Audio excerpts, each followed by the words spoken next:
유대교에서 개종한 유대인 그리스도인들이 로마의 그 기독교 박해 상황 속에서 유대교로 돌아가려고 하는 그런 배도의 그 유혹이 아주 강한 그런 상황 속에 있었습니다.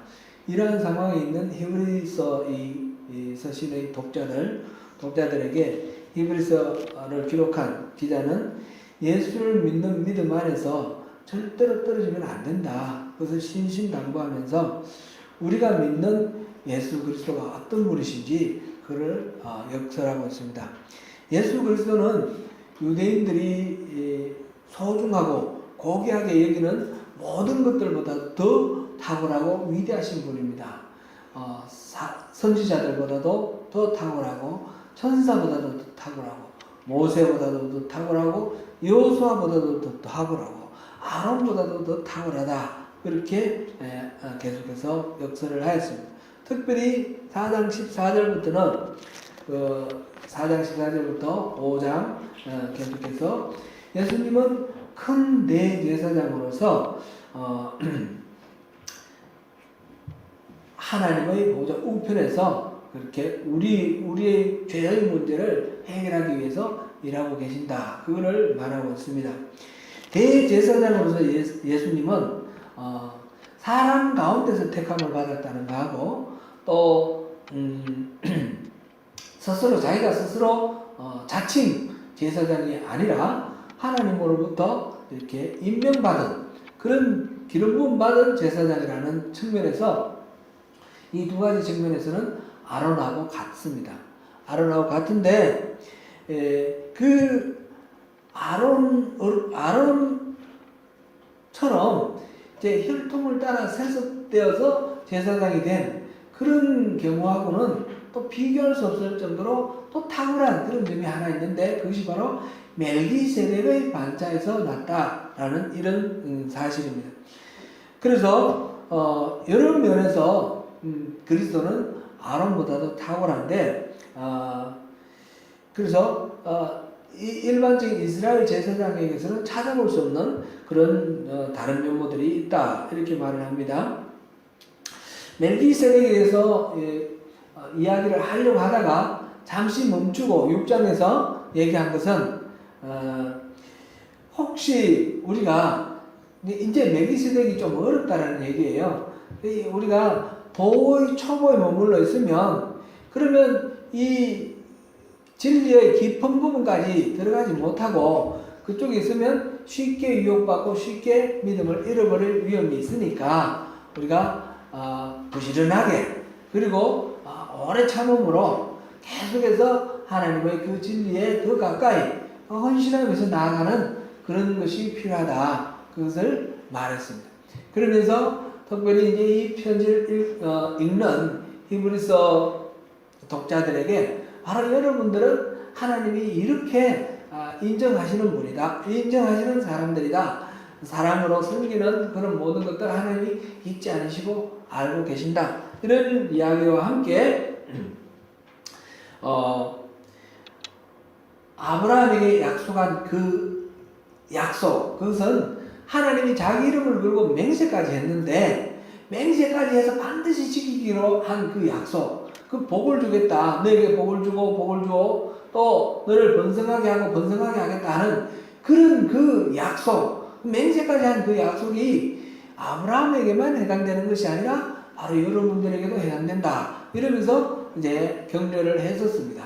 이렇게 격려를 하고 난 뒤에 이제 본격적으로 멜기세덱에 대해서 이야기를 시작합니다. 오늘 7장 1절부터 이제 7장, 8장, 이거는 9장, 10장까지 여기서 이제 대제사장으로서의 이 그리스도의 사역을 얘기를 하면서 특별히 7장에서는 멜기세덱과 그리스도를 비교를 하고 있습니다. 멜기세덱이라는 이 이름은 구약 성경에는 딱 두 번 나옵니다. 한 번은 창세기 14장에 나오는 거고 또 한 번은 시편 110편에 나오는 것입니다. 창세기 14장 우리 같이 한번 찾아서 읽어보겠습니다. 14장 17절부터 20절까지 같이 읽습니다. 시작.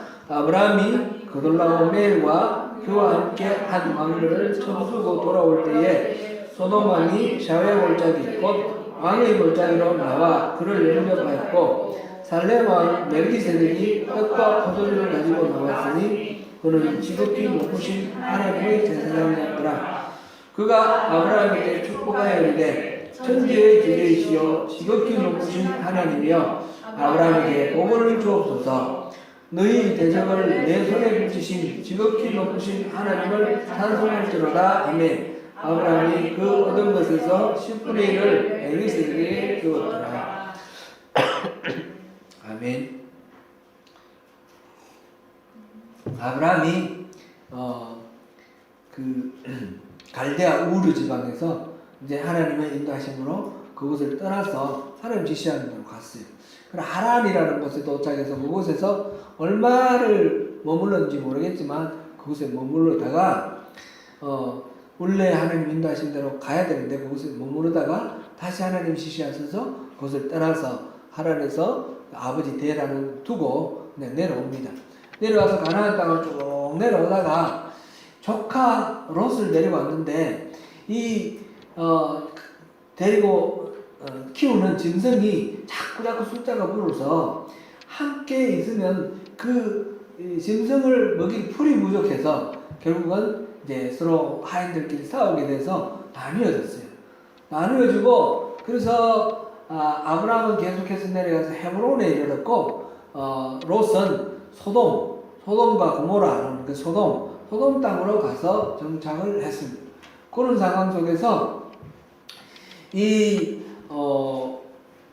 소돔왕 베라가 중심이 된 그 5개 나라가 있고 그 나라들이 계속해서 조공을 바쳤는데 그 조공을 바친 나라 엘람이라는 큰 나라죠. 큰 나라 엘람왕 그돌라오멜이 계속해서 조공을 바치다가 바치지 않으니까 이들을 이제 말하자면 전쟁으로 정복하러 옵니다. 올 때 4개 나라가 이 엘람왕 그돌라오멜과 4 왕이 지금 내려왔습니다. 그때 소돔과 고모라와 이렇게 5개 나라가 맞서서 전쟁을 칩니다. 4국 동맹과 5국 동맹이 이제 전쟁을 쳤는데 이 4개 나라가 이 5개 나라를 말하자면 쳐서 이겼습니다. 이기고 그 땅에 있는 많은 그 재물들을 노예물로 전리품으로 빼앗아가고 그리고 그 살던 사람을 포로로 끌고 갔습니다. 아브라함에게 소식이 들려왔는데 소돔에 정착하였던 조카 롯이 지금 포로로 끌려갔다. 그 소리를 듣고 아브라함이 자기 집에 있는 하인 318명과 그 땅에 지금 머물고 있는 헤브론 마므레 상수리 나무 그런데 마므레 지역 그 지역에 있는 사람들의 도움을 받아서 그렇게 같이 추격을 해가서 이 4왕을 기습해서 완전히 그들을 멸망시켰습니다. 그리고는 포로로 끌려가 있던 모든 백성들을 찾아오고 또 빼앗겼던 노량물 재물들도 찾아서 다시 돌아옵니다. 이 돌아올 때에 이들을 맞이하러 나온 사람이 지금 소돔왕 베라와 그 다음에 살렘왕 지금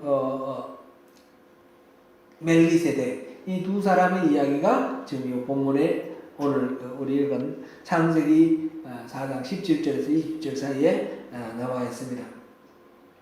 아브라함은 이 포로로 끌려간 사람들과 그 재물을 찾아서 돌아오는데 소돔왕이 와서 사람은 내게 돌려주고 재물을 네가 가져라 그렇게 말을 합니다. 이 소돔왕은 철저히 물질주의로 이렇게 흘러있던 그런 사람 같습니다. 나중에 소돔이 멸망당하지 않습니까? 고모라와 소돔이 멸망당하는데 그 대표가 소돔 왕이죠. 이 아브라함은 소돔 왕의 그 제안을 뿌리치고 다 돌려줍니다. 내가 이 재물을 차지하면 당신 때문에 내가 부유해졌다. 그런 소리 듣고 싶지 않다. 이게 무슨 말입니까? 내가 이 전쟁에 이긴 것이나 재물을 받아온 것이나 다 하나님이 하신 일이지 당신 때문도 아니고 내 때문도 아니다. 우리에게 그 원인이 있는 것이 아니다라는 그런 고백입니다. 그런데 이제 소돔왕과는 다르게 이 멜기세덱, 살렘왕 멜기세덱은 포도주와 떡을 가지고 왔습니다. 포도주와 떡은 이렇게 그들이 주로 먹는 그런 양식이죠. 우리나라식으로는 밥과 국이에요. 그런 것을 가지고 와서 배부르게 이제 먹도록 대접을 하고 그 전쟁에서 돌아온 사람들, 지친 사람들에게 위로를 해주고 그리고 이렇게 격려를 해줍니다. 그랬을 때 아브라함이 그에게 10분의 1, 11조를 바칩니다. 가지고 온 재물 중에 소돔왕에게 준 거 다 줘버리고 난 나머지 그 중에서 10분의 1을 바칩니다. 10분의 1이라는 것은 곧 이 전체 다가 하나님 주신 선물이고 감사하지만 이 살렘왕이 하나님의 제사장이라고 했습니다. 하나님의 제사장에 10분의 1을 바치고 그 살렘왕은 이제 아브라함에게 축복합니다. 이것이 그 이야기 오늘 우리가 본 그 본문에 멜기세덱이라는 이름이 나오는 그런 장면입니다. 그 다음에 또 멜기세덱이 나오는 장면이 시편 110편 4절입니다. 같이 읽어봅니다. 시작. 여호와는 맹세하고 변하지 아니하시니라. 이르시기를 너는 멜기세덱의 서열을 따라 영원한 제사장이라 하셨도다. 이 시편 110편은 다윗의 시라고 부제가 붙어 있습니다. 다윗이 노래한 시인데 그 내용은 메시아에 대한 이야기입니다.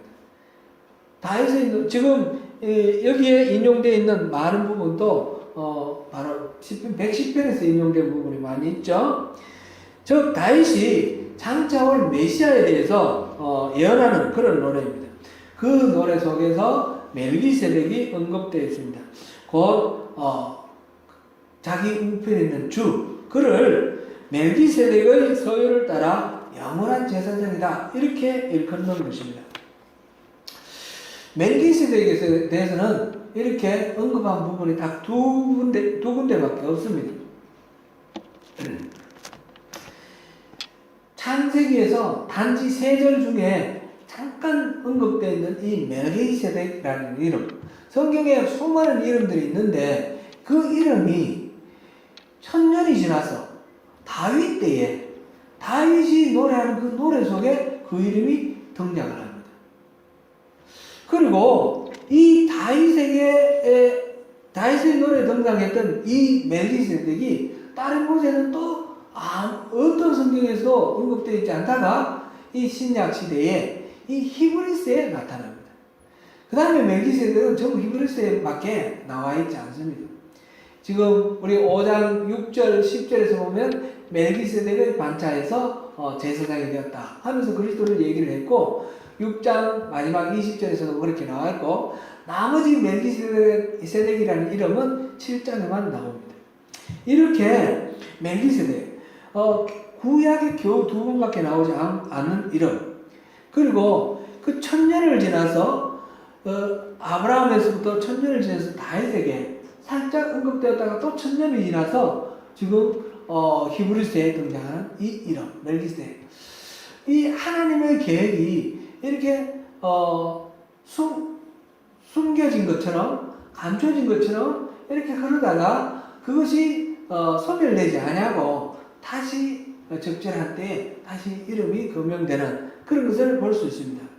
그러면 이 서신을 읽는 히브리 서신을 읽는 이 유대인들은 이 멜기세덱이라는 이름이 그렇게 뜨문뜨문 나오는데 그 이름을 알고 있었을까요? 아마 이 문맥으로 봤을 때는 알고 있었던 것 같아요. 멜기세덱의 그 이름은 알고 있었던 것 같고 그 멜기세덱이 어떤 사람인지는 잘 모르는 것 같았어요. 그래서 멜기세덱에 대해서 말을 하려고 하다가 이거는 참 할 말은 많으나 여러분들 잘 모를까 염려된다 이런 말까지 하면서 멜기세덱에 대해서 말하기를 약간 주저하는 그런 것을 우리 앞에서 보았습니다. 실제로 그 쿰란이라는 이야기 말씀 들었죠? 쿰란이라는 이야기 들었죠? 이 초대교회 예수님 당시 그리고 그 이후에 있었던 그런 유대인들의 공동체 중에 쿰란 공동체가 있는 거예요. 그 유다 광야에 살던 사람들 이 사람들이 그 같이 모여서 성경을 읽고 예배하고 하던 그런 사람들. 이 사람들은 다른 유대인들과 함께 어울리지 않고 따로 떨어져 있었어요. 이른바 에세네파라고 부릅니다. 세례 요한이 에세네파의 일원이었다. 그렇게 말하기도 하죠. 예수님 당시에 바리새파도 있고 그 다음에 또 사두개파도 있고 에세네파도 있어요. 이 세 파가 가장 중심적이고 그 다음에 셀롯당 무력 항쟁하는 사람은 셀롯당이고 이제 이 율법을 따르고 존중하는 사람들 입장에서는 세 부류가 나오는데 이 에세네파가 쿰란 공동체의 일원입니다. 이 사람들이 따로 떨어져서 사막 속에서 살면서 자기 믿음을 지키려고 애를 쓰는 그런 사람들인데 그들이 남긴 그 문서들이 나중에 발견이 됐어요.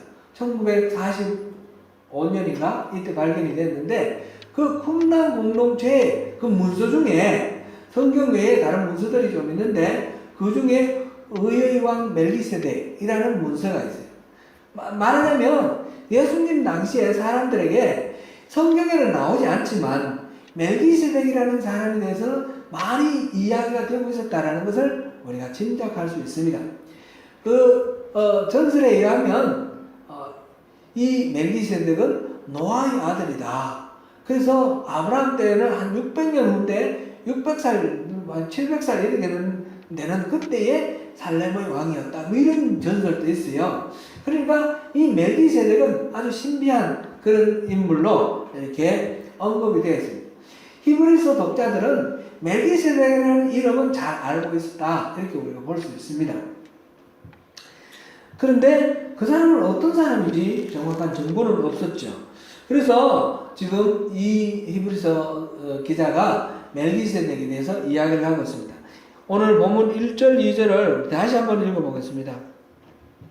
시작. 이 멜기세덱은 살렘 왕이요 지극히 높으신 하나님의 제사장이라 여러 왕을 쳐서 죽이고 돌아오는 아브라함을 만나 복을 빈 자라. 아브라함이 모든 것의 10분의 1을 그에게 나누어 줍니다.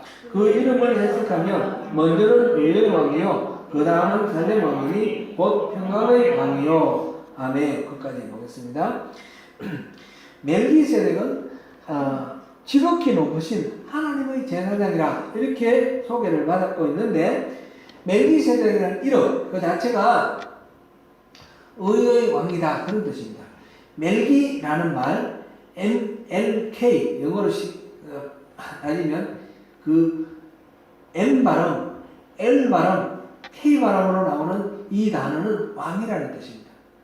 멜렉, 멜렉 이렇게 멜기 이 MLK 그 단어는 왕입니다. 왕이라는 단어입니다. 그리고 세덱은 세덱이라고 하면 째에 좀 더 가까운 그런 발음인데 제덱 이 말은 의롭다 그런 의미입니다. 그래서 멜기세덱 그러니까 의의 왕이다 그런 뜻입니다. 그리고 이 사람은 살렘 왕이라고 했습니다. 살렘은 나중에 예루살렘이 되는데 예루살렘의 옛 이름이 살렘입니다. 근데 이 살렘이 우리가 샬롬 이렇게 인사하는 것처럼 이 살렘 자체가 평화라는 뜻입니다. 평화. 그러니까 멜기세덱은 그 이름 자체의 의의 왕이고 또 살렘을 다스리는 왕이기 때문에 평화의 왕입니다. 그런데 여기 2절에서 보니까 먼저는 의의 왕이고 그 다음은 평화의 왕이다. 이렇게 표현을 해놨습니다. 멜기세덱은 의의 왕이기도 하고 평화의 왕이기도 한데 그에게 먼저 의의 왕이 먼저 중요하고 그 다음에 의의 왕의 결과로서 평화의 왕이 되었다. 그런 뜻이 되죠. 의가 뭡니까? 의라는 것은 righteousness, 옳다는 뜻이죠. 옳다는 뜻인데 이 의는 하나님의 성품을 나타내는 말입니다. 하나님은 의로우신 분입니다. 인간은 아무래도 의로울 수가 없습니다. 인간은 불의한 존재입니다. 인간에게는 누구도 예외 없이 죄가 있고 허물이 있습니다. 그래서 인간은 의로울 수가 없습니다. 그런데 하나님과 바른 관계를 맺을 때 하나님의 의가 인간을 의롭게 해줄 수가 있습니다. 그래서 의는 성경에서 보면 옳다, 바르다 그 뜻이지만 하나님과 관계가 바로 되어 있을 때 의롭다 이렇게 말을 하는 것입니다. 어떤 사람이 의인이다 이 말할 때는 하나님과 관계가 올바로 되어 있다 그런 뜻입니다. 이거는 신약에서도 마찬가지입니다. 예수를 바로 믿을 때 우리가 의롭다라고 인정을 받습니다. 우리가 진짜 의로워서 의로운 것이 아니라 예수 그리스도 보혈 피로 우리가 예수와 바른 관계에 있을 때 우리를 하나님이 의롭다라고 인정해 주는 것이죠. 그걸 의인화, justification 이렇게 말을 합니다. 의가 먼저 기초가 될 때에 하나님과 바른 관계가 될 때에 그럴 때에 평화가 이루어진다라는 것입니다. 하나님과 바른 관계, 곧 화목으로 인해서 사람과 사람 사이에 평화가 있다는 것입니다. 평화라는 것은 전쟁이 일어나지 않으면 평화인 것이 아닙니다. 사람과 사람 사이에 서로 싸우지 않으면 평화이다 이렇게 말할 수는 없습니다. 평화라는 것은 그 갈등의 원인이 해소되고 화목했을 때에 그때 평화라고 말할 수 있습니다. 전 나라와 나라 사이가 계속해서 무기를 만들어가고 언제 전쟁이 터질지 모르는 일촉즉발의 위험이 있을 때 단지 전쟁이 일어나지 않는다라고 평화롭다 그렇게 말을 하지 않지 않습니까? 평화롭다는 것은 그런 위험이 사라진 경우를 말하는 것이죠. 그래서 먼저는 하나님과의 관계, 의가 먼저 이루어져야지 그 다음에 평화가 이루어진다는 거죠. 멜기세덱은 바로 의의 왕이고 평강의 왕인데 하나님과의 관계가 우선된다라는 것을 여기서 설명을 하고 있습니다. 그러면서 멜기세덱에 대해서 계속해서 이야기를 하고 있는데 3절을 보시겠습니다. 아버지도 없고 어머니도 없고 족보도 없고 시작한 날도 없고 생명의 끝도 없어 하나님의 아들과 닮아서 항상 제사장으로 있느니라. 아버지도 없고 어머니도 없는데 사람이 태어날 수 있습니까? 그럴 수는 없겠죠. 그런데 성경에 멜기세덱에 대해서 족보도 없고 아버지에 대한 언급도 없고 어머니에 대한 언급도 없다는 거죠. 전설에 노아가 아버지다 이런 소리는 있지만 성경에는 없는 거예요. 그리고 언제 태어났는지도 없고 생명의 마지막 그것도 언제 죽었는지도 나와 있지 않아요. 그래서 여기서 하나님의 아들과 닮아서 항상 제사장으로 있다 이렇게 표현했어요. 마치 예수님이 성령으로 인하여 마리아에서 난 것처럼 아버지의 그것이 멍한 상태에서 지금 멜기세덱이 존재하고 있고 언제 죽었는지 그런 기록도 없는데 이 사람이 보니까 하나님의 아들과 비슷하다 이렇게 여기서 말하고 있고 그 다음에 항상 제사장으로 있느니라. 영어 번역 NIV에서 제 번역을 읽어드리겠습니다. Without father or mother, without the genealogy, without the beginning of days or end of life, like the Son of God, he remains a priest forever. 그는 영원히 제사장으로 유지하고 있다는 것이죠. 멜기세덱은 그런 존재라 이런 것입니다. 이 제사장은 하나님 안에 있으면서 하나님이 공급해주는 생명의 능력으로 언제나 우리에게 공급해주는 그런 역할을 하는 제사장입니다.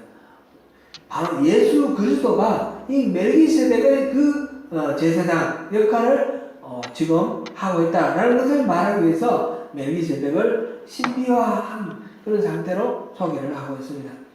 이 제사장의 권리는 아론 계열에서 나오는 그 레위지파 이스라엘의 제사장과는 다르게 세습적으로 내려오는 그런 제사장이 아닙니다.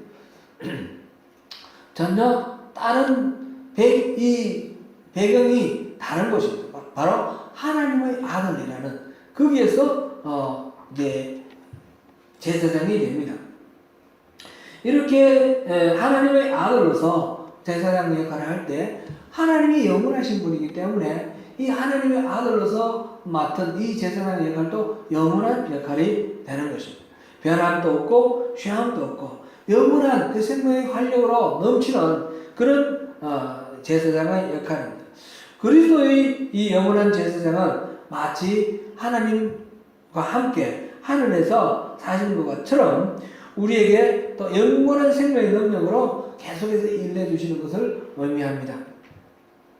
그리스도께서 영원하시기 때문에 우리에게는 완전한 구원이 이루어질 수 있습니다.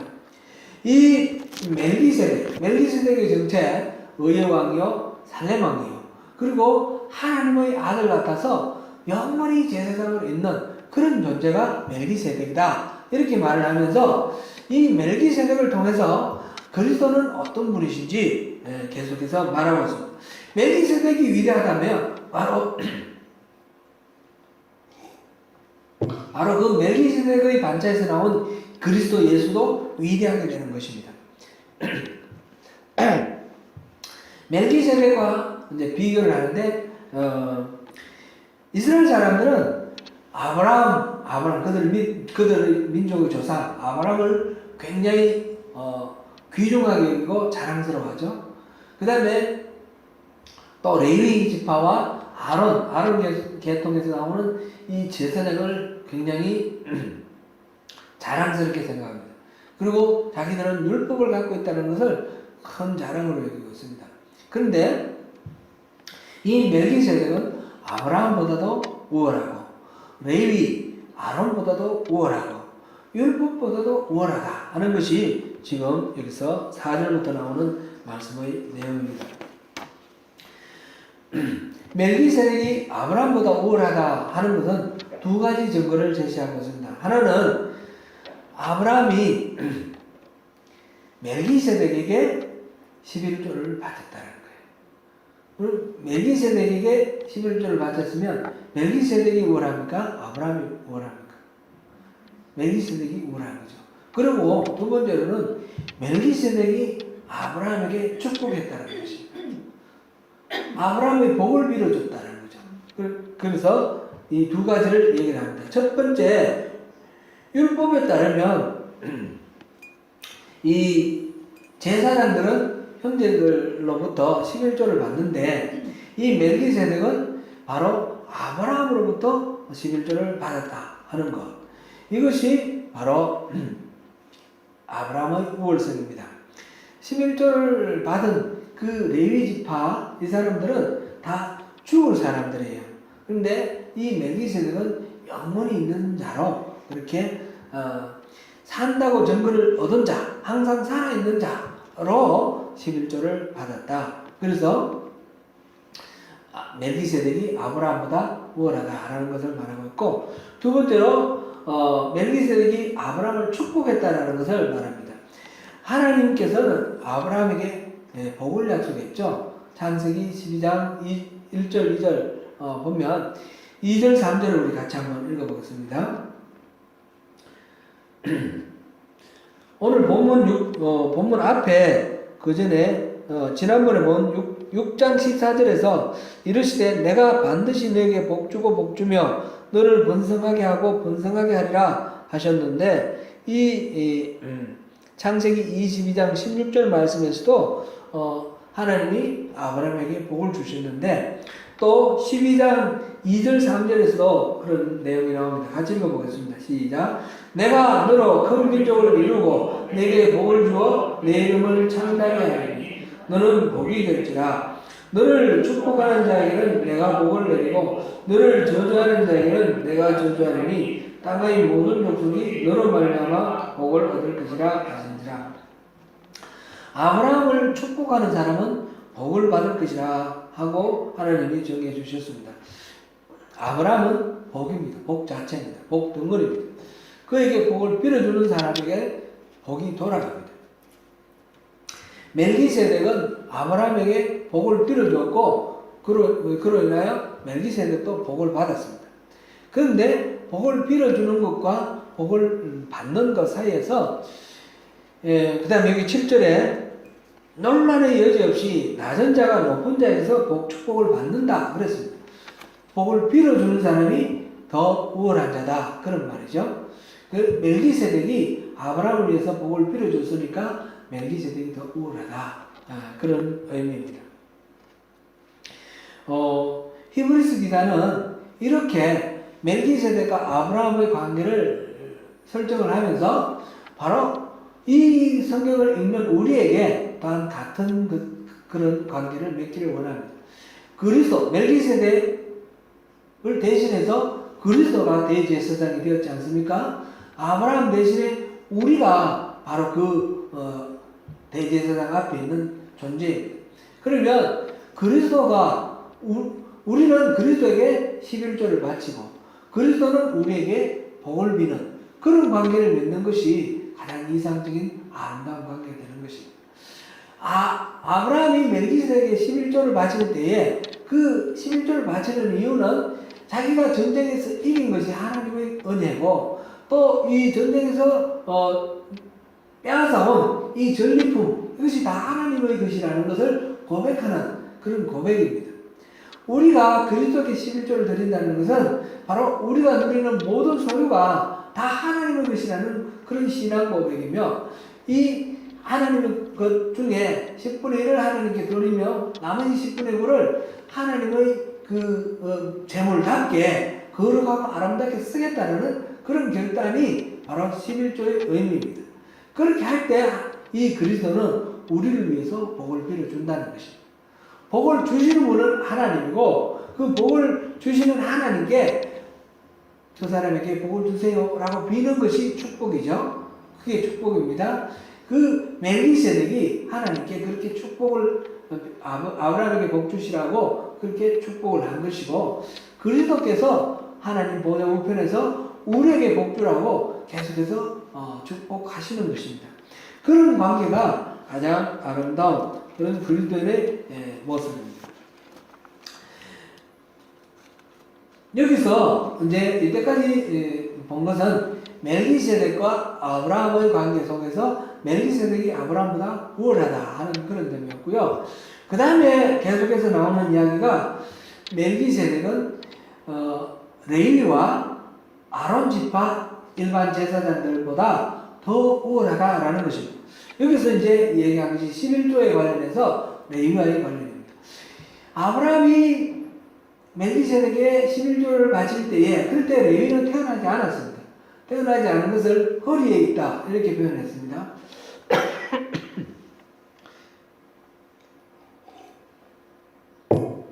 성경에서는 이런 대표성의 원리를 통해서 우리에게 진리를 이야기할 때가 많습니다.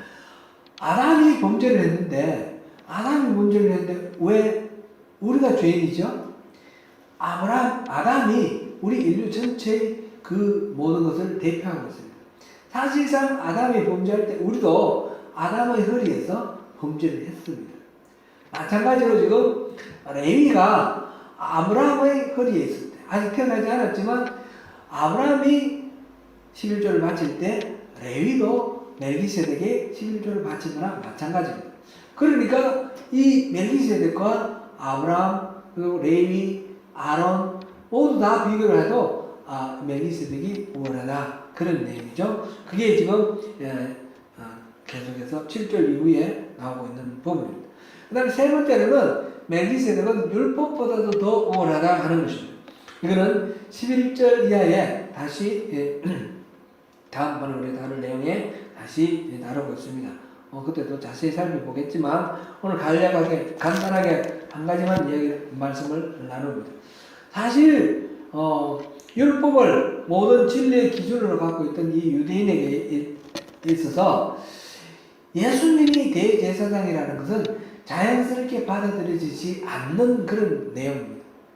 유대인들은 율법을 금과 옥조처럼 여기고 그 율법에 보면 아론에게 기름 부어 주셨고 아론의 자손이 대제사장이 되어야 된다 그렇게 되어 있습니다.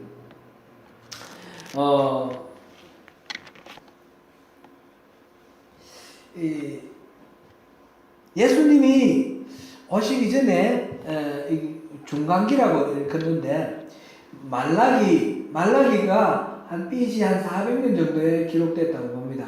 그로부터 예수님이 나오시고 그 다음에 세례 요한이 천국이 가까이 왔다 회개하라 그 말을 하면서 예수님을 위해서 길을 닦는 그런 사역을 시작하기 전까지 한 400년 동안은 하나님의 말씀이 기록된 성경이 없습니다. 그런 400년을 침묵기 또는 중간기 이렇게 부르는데, 이때에 무슨 어떤 일이 있는데 그것을 우리가 좀 알아둘 필요가 있습니다. 이 유다는 바벨론에 의해서 멸망을 당했죠. 그 역사적 사실을 알고 계시죠? 바벨론에, 고개를 끄덕거려 주십시오. 발언을 해 주십시오. 이스라엘이 남왕국, 북왕국으로 분열이 되어 있다가, 이 북왕국은 아수르에 의해서 멸망당했고, 남왕국은 바벨론에 의해서 멸망당했습니다. 바벨론을 멸망당할 때 수많은 사람이 죽임을 당하고, 그 다음에 포로로 끌려갔습니다. 남아있는 사람들은 포로로 끌려갔어요. 바벨론 포수, 바벨론 유수, 이렇게 말하는데, 바벨론을 포로로 끌려갔다가, 그게 이제 BC 586년에 유다가 멸망했는데, 이 바벨론이 또 페르시아에 의해서 멸망당했어요. 그게 바사예요. 바사. 성경에 바사라고 기록되어 있는데, 페르시아의 고레스라는 왕이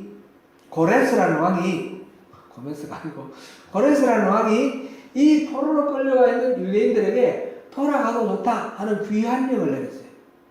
귀환령을 내려가지고, 이게 538년이에요.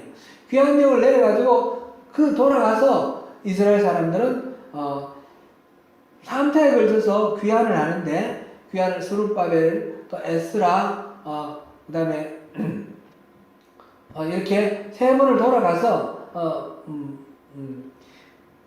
처음에는 성전을 회복을 하고, 그 다음에 나중에 성벽을 회복하고 이스라엘이 나라처럼 이렇게 회복될 수 있도록 이렇게 됩니다. 그런데 이 바사는 또 있다가 나중에 헬라에 의해서 멸망당합니다. 헬라는 우리가 잘 아는 알렉산더 대왕이 페르시아를 멸망시켰습니다. 그동안에 이 이스라엘 땅은 여전히 페르시아의 지배를 받고 있다가 헬라가 이제 페르시아를 멸망시키니까 헬라의 지배를 받고 있습니다. 이스라엘의 통치자는 이제 헬라가 되었습니다. 헬라가 알렉산더가 죽고 난 뒤에 4개의 나라로 분열이 되는데, 그 4개의 나라 중에 이스라엘 땅을 다스리는 그 헬라는 처음에는 이집트를 중심으로 하는 포톨로마이오스 그쪽 계통이었는데, 나중에는 셀루쿠스 왕족, 지금의 시리아 땅, 시리아가 이 이스라엘을 다스립니다. 시리아의 왕 중에 안티오쿠스 4세라는 사람이 있는데, 이 안티오쿠스 4세, 별명은 안티오쿠스 에피파네스예요. 에피파네스는 신이 사람이 되었다, 그런 뜻이에요. 자, 나는 신이다, 그런 식으로 말하는 그 안티오쿠스 4세가 그때까지는 이스라엘에서 성전을 회복하고 성전에서 제사 지내면서 자기의 하나님 여호와를 섬기는 것을 허락을 해줬는데, 안티오쿠스 4세는 그 모든 것들을 부정을 합니다. 그래서 제사장들을 잡아가지고 강제로 돼지고기를 먹게 하고, 그 성전 한가운데 신상을 세워놓고 그게 절하게 하고, 만약 그걸 하지 않으면 목을 잘라 죽입니다. 그러니까 이스라엘은 그때 동안에 정치적으로는 페르시아와 바벨론, 페르시아, 그다음에 헬라의 지배를 받았지만 종교적으로는 여호와를 섬겼는데, 지금 여호와를 섬길 수 없는 그런 지경에 이르렀습니다. 그랬을 때 이 이스라엘 사람들이 마침내 걸기를 해서 일어나서 시리아를 물리치고 독립을 하게 됩니다. 이게 이제 마카비오, 이 성경 외경이라는 게 있어요. 외경에 마카비오상, 마카비오하가 있는데, 그 마카비오의 이야기입니다. 유다 마카비오라는 사람이 이 시리아의 세력을 물리치고 이스라엘의 독립을 이루었습니다. 그때 이스라엘 사람들이 함께 한 마음으로 독립운동을 하게 된 이유가, 우리가 율법을 지키고 우리가 하나님을 섬겨야 된다. 그래서 그 사람들은 경건하게 율법을 지키는 사람들이라 그래서 하시딤이다 그랬는데, 이 하시딤이 유다 마카비오의 그 지도를 받아서 독립을 했는데 유다 마카베오의 동생 시몬 마카베오가 총사령관, 이건 왕이나 마찬가지입니다. 왕이 됨과 동시에 대제사장이 됩니다. 그래서 왕경 대제사장이 되어서 그들이 하스몬 왕가라고 그 왕조를 이룹니다. 한 100년 동안 BC 한 136년부터 BC 한 37년까지 이렇게 한 100년 동안 이렇게 하스몬 왕조를 이룹니다. 이스라엘 사람들은 자기들이 목숨을 걸고 독립을 쟁취를 했는데 이 하시딘들이 율법을 지키기 위해서 목숨을 걸고 독립을 쟁취를 했는데 그 지도자가 왕이 되었습니다. 그리고 제사장이 되었습니다. 그리고 권력자가 되어서 억압을 합니다. 백성들이 함께 독립을 이루었으니까 동지인데 그것이 아니라 군림하는 왕이 되고 율법하고 상관없이 자기들이 레위지파 다니면서 대제사장이 되어버렸어요. 그러니까 이 사람들이 어떻게 하겠습니까? 거기에 대해서 반발을 합니다. 그 반발을 한 사람들이 바로 바리새인이에요. 바리새파가 하시드임에서 나와서 하스몬 왕조의 반란을 일으킨 사람들이 바리새파고 그 하스몬 왕가에 협력한 사람이 사두개파예요. 그 사두개파와 바리새파는 말하자면 철천지 원수예요. 예수님을 죽이게 되는 그들은 뜻이 합쳐지지만 실제로는 그들은 원수예요. 그렇게 되어 있는 상황이에요. 그런 상황 속에서 예수님이 대제사장이고 왕이다 이렇게 하니까 이스라엘 사람들은 하스몬 왕조하고 똑같이 연상이 되는 거죠. 그리고 레위 지파 다니면서 대제사장이다 그러니까 그 시몬 마카베오와 그 자식들 그들이 다 대제사장이었거든요. 왕이면서 대제사장. 이건 가짜잖아요. 가짜 제사장. 자신들이 받아들일 수 없는 그런 제사장. 그런 식으로 이렇게 받아들여집니다. 그러니까 예수님에 대해서 왕이면서 대제사장이다 라고 얘기를 하니까 사람들이 그거를 잘 이해를 못하고 있는 거예요. 그래서 이 히브리서 기자는 그게 아니라 이 하스몬 왕조 그건 가짜고 그게 아니고 성경에 나오는 이 멜기세덱이다. 그리고 다윗 왕이 그 메시아로 멜기세덱의 반차에 따라서 대제사장으로 온다고 얘기했지 않느냐. 그거를 지금 얘기하고 있는 것입니다. 그러니까 이스라엘 사람들이 쉽게 이해하기는 어렵습니다. 굉장히 이거는 이해하기가 어려운 부분이에요. 그렇습니다. 우리 성경에 대해서 우리 성경을 읽는 게 쉽게 잘 이해가 안 됩니다만 특별히 이 히브리서가 어렵습니다. 그렇죠? 히브리서가 좀 어렵게 느껴집니다. 설교도 쉽게 우리 구원받는 거, 하나님 은혜 받는 거 이런 것만 설교하면 좋겠는데 이 어려운 이런 성경 내용도 이렇게 설교를 해야 되니까 많이 부담스럽습니다. 그런데 쉬운 거, 은혜 받는 거 그것만 하는 거는 이제 젖먹이가 우유만 먹는 거랑 마찬가지라는 거죠. 거기에서 자라가야 되는 것이고 더 깊이 하나님은 어떤 비밀을 이 성경 속에 감춰두고 있고 어떻게 그 하나님의 계획을 관찰해 나가시는지 이 성경을 통해서 확인하는 것입니다. 그래야지 우리 믿음이 깊어지고 성숙되어지고 이 상황과 환경에 따라서 우리에게 불리하고 우리가 은혜로운 거는 좋은데 막 고난당하고 어려우면 그냥 하나님 안 계신가 보다 하면서 믿음을 잃어버리는 그런 건 위험한 것이고 그건 안 된다는 거죠. 그래서 도의 초보를 버리고 완전한 대로 나가라. 그렇게 말을 한 것입니다. 성경이 어렵더라도 우리는 이것을 내용을 잘 알고 더욱 뜻깊은 하나님의 그 의도, 하나님의 그 계획, 비밀을 우리가 알아가는 것이 중요합니다. 그것을 위해서 우리가 간절한 마음으로 삼하면서 주님께로 나가야 되겠습니다. 사랑하는 성도 여러분, 오늘 내용에서는 그리스도가 멜기세덱의 반차에서 나온 대제사장이라는 이 사실을 우리 중요하게 기억해야 하겠습니다. 아브라함은 그 전쟁에서 이긴 모든 공로가 하나님께 있다는 신앙 고백으로 멜기세덱에게 11조를 드렸고 멜기세덱은 하나님이 복의 근원으로 삼은 이 아브라함에게 복을 빌어주는 축복을 하는 그런 관계였습니다. 그리스도와 우리 사이가 바로 그런 관계가 되기를 하나님은 원하셔서 우리에게 그리스도가 바로 멜기세덱의 반차에서 왔다 이렇게 말씀하셨습니다. 우리는 우리의 모든 생명부터 시작해서 우리 소유, 우리의 재능, 우리 성품, 우리 모든 가치관 이것 전부 다가 다 하나님으로부터 받은 은혜입니다. 이것을 하나님의 것으로 고백하는 것이 11조입니다. 그렇게 하나님께 우리 자신을 온전히 드리면서 하나님께서 우리를 받으시고 우리에게 복을 주시도록 그리스도께서 축복하고 계시는 것입니다. 사랑하는 성도 여러분, 바로 이 관계 속에서 성령 충만한 가운데 주님이 우리를 위해서 계획해 놓으신 이 모든 복을 다 누리시는 저와 여러분이 되시기를 축원합니다. 기도하겠습니다.